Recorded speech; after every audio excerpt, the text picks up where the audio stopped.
Bismillahirrahmanirrahim. Assalamualaikum warahmatullahi wabarakatuh. Innal hamdalillah nahmaduhu wa nasta'inuhu wa nastaghfiruh wa na'udzu billahi min shururi anfusina wa min sayyiati a'malina. May yahdihillahu fala mudhillalah wa may yudlilhu fala hadiyalah. Asyhadu an la ilaha illallah wa asyhadu anna Muhammadan abduhu wa rasuluh. La nabiyya wa la rasula ba'da. Baik, di sini saya akan melanjutkan kembali kajian singkat kitab Al-Mabadi Al-Fiqhiyah. Ya. Sejak kemarin kita membahas tentang fardu-fardunya wudu, kita sekarang masuk pada soal yang selanjutnya.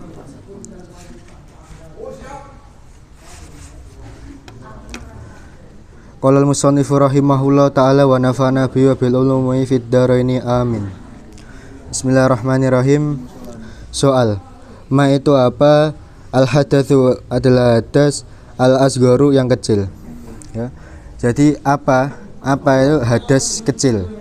Jawab, huwa adapun hadasul asghar itu kuluma siap sesuatu yubtilu membatalkan apa ma al-wudu'a pada wudu. Jadi hadas kecil adalah siap sesuatu yang membatalkan pada wudu. Ya. Jadi yang membatalkan wudu apa aja? Lanjut. Soal, ma apa alladzi adapun perkara yubtilu itu membatalkan opo alladzi al-wudu'a pada wudu. Ini apa aja perkara yang membatalkan wudu? Jawab, alladzi adapun perkara yubtilu membatalkan opo alladzi al-wudu'a pada wudu itu khamsatun 5. Jadi perkara yang membatalkan wudu itu ada 5. Ya, apa aja itu? Al-awwal adapun yang pertama itu khuruju syai'in, keluarnya sesuatu min ahadis sabilaini, dari salah satu dua jalan. Dia hal yang membatalkan wudu ada 5. Yang pertama itu keluarnya sesuatu dari salah satu dua jalan. Dua jalannya itu apa aja? Yaitu kubul dan dubur. Ya, bagian depan yaitu kubul dan bagian belakang itu dubur. Ya. Baik seseorang itu hidup dan seseorangnya itu jelas. Maksudnya jelas itu jenis kelaminnya jelas, laki-laki ataupun perempuan, ya. Yang jadi baik keluarnya itu sesuatu yang seperti biasa ataupun sesuatu yang jarang terjadi. Yang seperti biasa contohnya kubul biasanya keluarnya kan air kencing, atau yang dubur keluarnya kan tinja. Nah, ataupun jarang yang terjadi, ya. Jadi kalau seseorang yang mempunyai wudu yang lalu keluar dari kubul, dari dubur yang biasa terjadi itu batal, ataupun jarang yang terjadi, contoh kubul jarang terjadi keluarnya darah ataupun nanah, ya, dari bagian depan, ya, ataupun malahan keluarnya apa, es teh manis atau jeruk panas, ya, keluar dari kubul. Ya, walaupun itu nggak masuk akal, tapi kalau itu keluar dari bagian jalur tersebut maka itu juga batal. Ataupun dubur yang jarang terjadi, keluar kerikil, batu, emas berlian. Ya, itu ya kalau keluar itu ya batal wudunya, walaupun ya nggak masuk akal, tapi dihukumi batal, ya. Jadi yang pertama tadi khuruju syai'in min ahadis sabilaini. Lanjut, asani adapun yang kedua itu zawalil akli, ya, hilangnya akal. Tidak adanya akal. Ini ada beberapa sebab yang zawalul akal ini. Biasanya sebab mabuk-mabukan. Ya, itu kalau mabuk-mabuk itu kan biasanya disebabkan oleh minuman keras, obat-obatan, ya, narkoba, ngeganja, nginte. Nah, itu kan bisa menghasilkan halusinasi yang nanti bisa disebabkan oleh zaul akal. Jadi seorang yang mempunyai wudu lalu ngeganja, nah itu nanti batal wudunya. Ataupun seorang yang zaul akalnya ini disebabkan oleh sakit, Misalnya seorang punya sakit panas dan sakit panasnya ini udah suhu derajatnya udah terlalu tinggi yang menyebabkan orang tersebut zaulul akal, tidak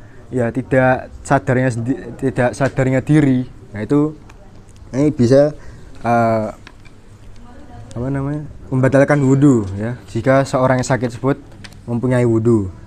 Ataupun penyakit seperti penyakit epilepsi. Epilepsi itu penyakit yang kejang-kejang secara tiba-tiba. Nah itu saat kejang-kejang itu otak akan tidak sadarnya otak itu yang menyebabkan zaulul akal. Ini seorang yang punya penyakit epilepsi jika berwudu maka itu tidak sah. Baik, lanjut. Asal isu adapun yang ketiga itu an-naumu, tidur ya. Jadi yang ketiga itu tidur. Dan tidur yang menyebabkan membatalkan wudu itu tidur yang tidak menetapkan pantatnya itu pada lantai ataupun tanah. Ya, contoh tidur dengan keadaan telentang atau tengkurap, nah itu batalkan wudu. Kalau tidur dalam keadaan duduk, ya, dan dalam keadaan duduknya ini pantatnya itu masih keadaan menetapkan di lantai, maka itu tidak termasuk batalkan wudu. Ya walaupun tidur ya. Nah biasanya kan seseorang saat sholat Jumat lagi dengerin khutbah kan karena terlalu lama khutbahnya sehingga orang jamaah itu pada tidur ya. Jadi saat dengerin khutbah jamaahnya pada tidur. Nah, lalu saat bangun udah iqomat. Nah, jika seseorang tersebut meyakini bahwa saat tidur dan saat bangunnya itu keadaan pantatnya itu masih menetap dalam tanah, masih menetap tidak berpindah-pindah, maka wudunya masih tetap sah dan boleh lanjutkan sholat. Nah, jika seorang tersebut yang sudah bangun dan tidak meyakini bahwa pantatnya itu sudah bergeser-geser dari tanahnya itu, jadi itu sudah termasuk membatalkan wudu karena meyakini bahwa pantatnya itu sudah tidak menetapkan lagi di tanah, sudah bergeser-geser itu.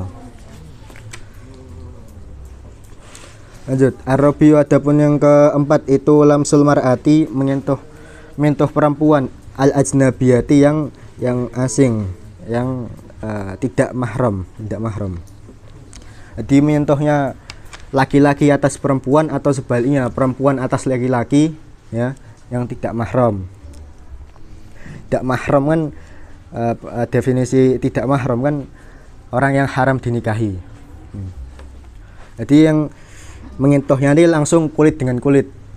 Bagaimana kalau adanya penghalang satir? Ya itu nggak apa. Kalau kita mau menyentuh lawan jenis kita tapi kita nggak mau kehilangan wudhu kita pakai kain, pakai penutup apa gitu.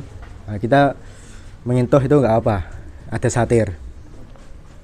Tapi kalau kita pengen menyentuh tapi tidak ada satir, itu bisa juga dengan menggunakan kuku bertemu kuku. Nah, misal kukunya si laki-laki dan ini kukunya perempuan, jika bertemu ini tidak batal walaupun tidak adanya satir. Tapi kalau langsung kulit batal. Nah, bagaimana jika pada suami istri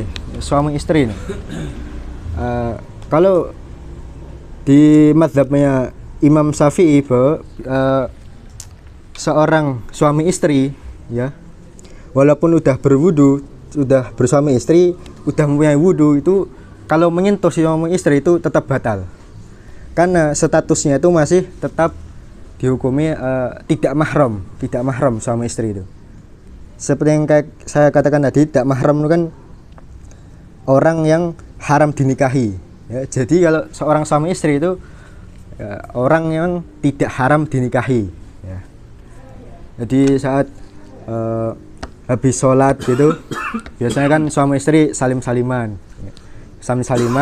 lalu kadang mau melanjutkan sholat ba'diyah, sholat ba'diyah ataupun baca Quran.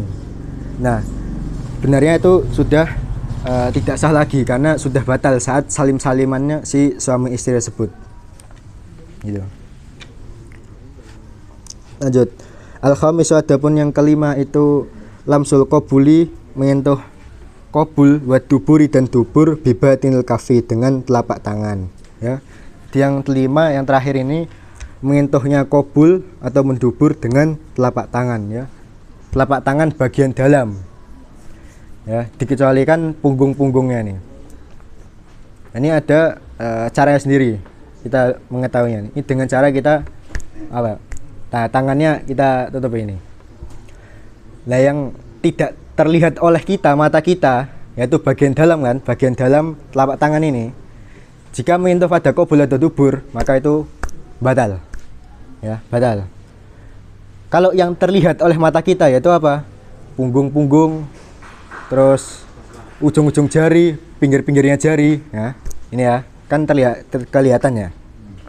Nah, maka kalau itu menyentuh bagian qabul atau dubur, maka tidak membatalkan.